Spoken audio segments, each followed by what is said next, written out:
This week's top story is yet another victory for gun owners. Not too long ago, we covered the tale of Taylor Toronto, who was indicted on a number of charges, including several NFA violations. In case you're out of the loop, Toronto was arrested several years later in DC for his participation in the J6 gathering.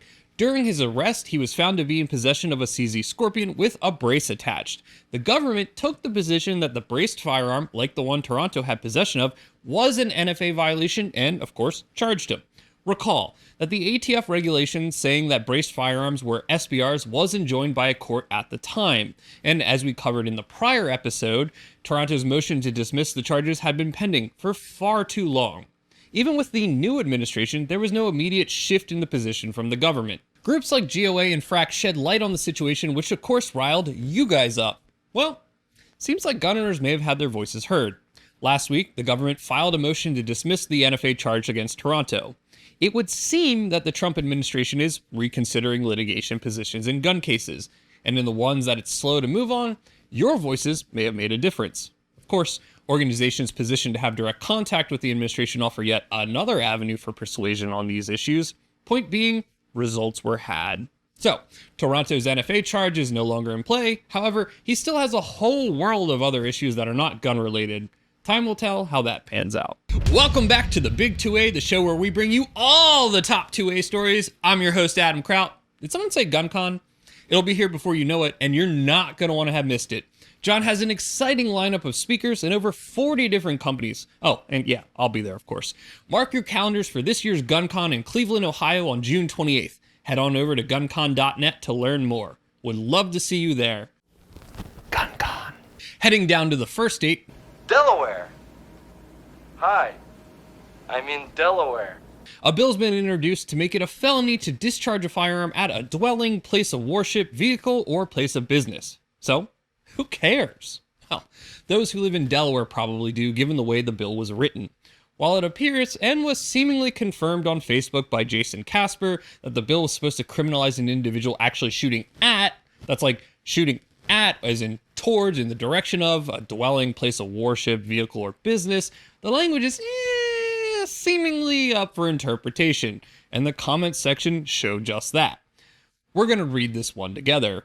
It's unlawful to knowingly or intentionally discharge a firearm at any of the following. 1. A dwelling. 2. A place of worship. 3. A vehicle. 4. A place of business. I don't know about you guys, but depending upon how you read that, I could see how someone might think that they couldn't discharge a firearm while physically at one of those locations. However, I can also see that that was written in such a way that they meant no shooting in the direction of one of those locations.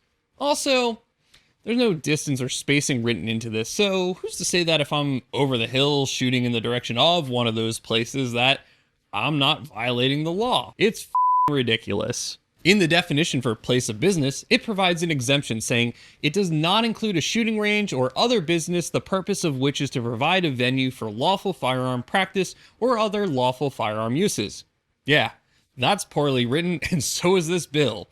You may be confused, and that's okay. Hopefully lawmakers will amend this bill to make it less of a piece of trash and provide some clarity as to what they're trying to accomplish, because it's managed to confuse a number of people already. And that's not good news for gun rights. You know how there's people out there that think the Biden administration wasn't really after your guns? Well, they need to think again. The Trump administration recently declassified a memo called the Strategic Implementation Plan for Countering Domestic Terrorism, which was implemented by the Biden regime. Guess all those big luau shirts had them concerned. The code's TGC at camerado.com.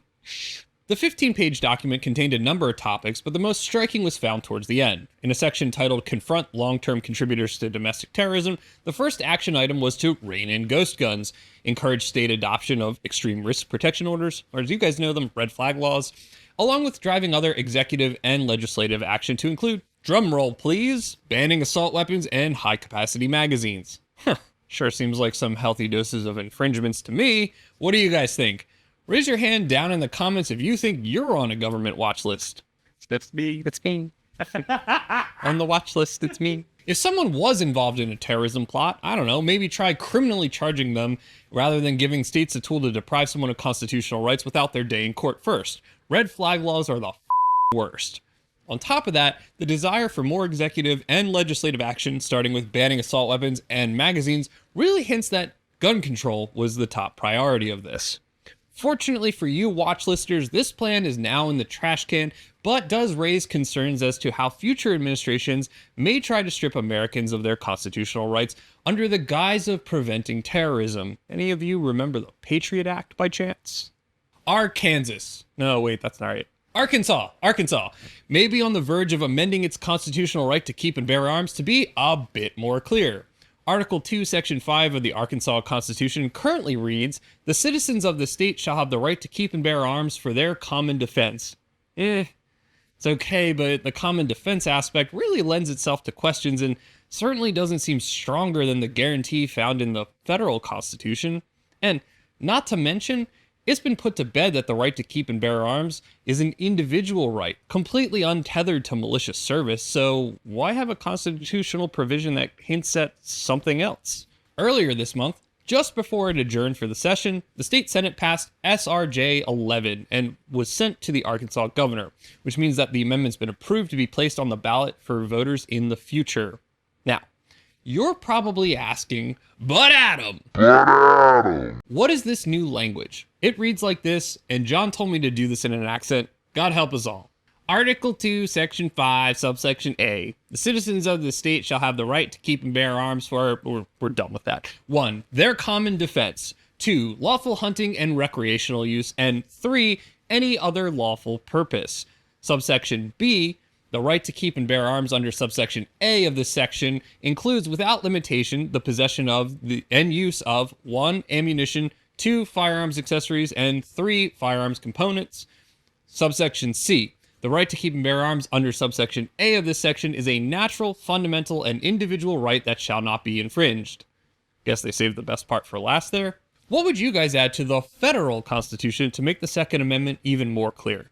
Let me know down in the comments. Also, point deductions for all capital letters. It is not, in fact, cruise control for cool. It'll be up to the voters in Arkansas to make this a reality, but estimates have this at a 70% likelihood of passing. And that's good news for gun rights.